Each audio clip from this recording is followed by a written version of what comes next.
Jessica Thévenin est une maman battante. Elle a traversé des épreuves qui lui ont laissé des marques indélébiles. La starlette de la télé-réalité s'ouvre en toute transparence à ses fans. Dans son autobiographie Mes enfants, ma bataille, Jessica Thévenin revient sur ses souvenirs les plus doux. Avec Mylon et Liwan, c'est une maman comblée. Mais pendant sa deuxième grossesse, Jessica Thévenin a vécu un enfer. J'espère que ce ne sera plus qu'un mauvais souvenir tout ça et que tout se passe bien. J'aurais tellement rêvé d'avoir une grossesse de rêve, expliquait-elle ainsi à l'époque sur Snapchat. Les larmes, elle poursuit ainsi son récit. Hier j'étais un peu en dépression, j'étais pas trop bien, ça va être, quand je pense au chemin à parcourir parfois ça me mine le moral. Parenthèse ouvrante, parenthèse fermante. Je fais que pleurer, je n'arrive pas à m'arrêter, je sais pas pourquoi j'ai le moral dans les chaussettes.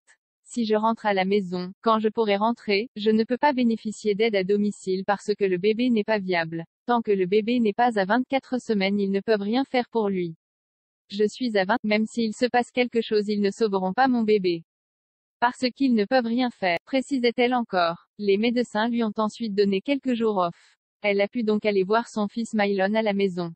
Pendant un jour, ça lui permet de souffler. Et de se changer les idées. J'ai ouvert sa chemise pour voir s'il respirait et il respirait. La star des Marseillais versus le reste du monde n'avait pas hésité à raconter dans le détail ses problèmes de santé. Je suis à 21 semaines de grossesse. Je suis stressée et pas bien parce qu'il faut que j'arrive à 24 pour que le bébé soit viable. Là, s'il arrive un drame, on ne pourra rien faire.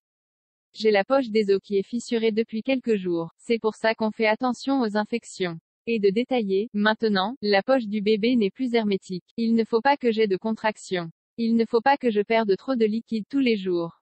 La situation est très différente de celle de Mylon. Même si ça arrive au même stade de la grossesse. Pour Mylon, c'était un problème de col. Il me restait 1 centimètre et j'avais des contractions. On avait peur qu'il veuille sortir trop. Là c'est un problème de poche des os qui est fissuré. Mon col va très bien. Une fois de retour à la maison, Jessica Thévenin rayonnait de bonheur. Sur Snapchat toujours, elle partageait sa joie à ses fans. J'ai retrouvé mon bébé. Je suis arrivée, il a crié. Maman, maman, a-t-elle ainsi fait savoir. Je vous explique, ils m'ont laissé partir, pas que tout va bien, tout est pareil mais vu qu'ils vont rien faire de plus pour moi à l'hôpital ils m'ont dit, bah tant qu'à faire au lieu de rester à l'hôpital, allez chez vous. Jessica Thévenin, des parents traumatisés. Je pars plus jamais, je reste avec toi pour toujours. Je t'aime trop, a-t-elle dit. Je le vois courir de partout, je suis trop contente. Parenthèse ouvrante, parenthèse fermante. J'ai des allers et retours à faire à l'hôpital mais rien que pour le moral d'être chez moi ça n'a rien à voir. Mais l'une des mésaventures les plus difficiles, ce fut pour elle quand Mylon a failli mourir. Au restaurant, l'enfant a arrêté de respirer. Il devenait tout bleu. Ses parents l'ont alors emmené aux urgences. Et Jessica lui a fait un massage cardiaque dans le taxi. J'ai ouvert sa chemise pour voir s'il respirait et il respirait plus.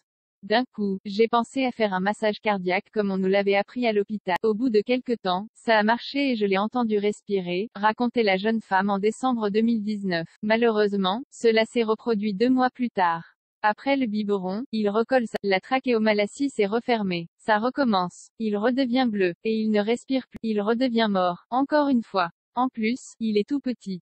Son corps est tout petit. Il n'a que 4 mois, raconte en effet Jessica Thévenin à Brut. Heureusement, Mylon a fini par reprendre ses esprits. Quand il reprend ses esprits, il est un peu mou. Puis c'est comme si de rien n'était, alors que nous on vient d'être traumatisés encore une fois. Lui il sourit, témoigne en effet sa maman.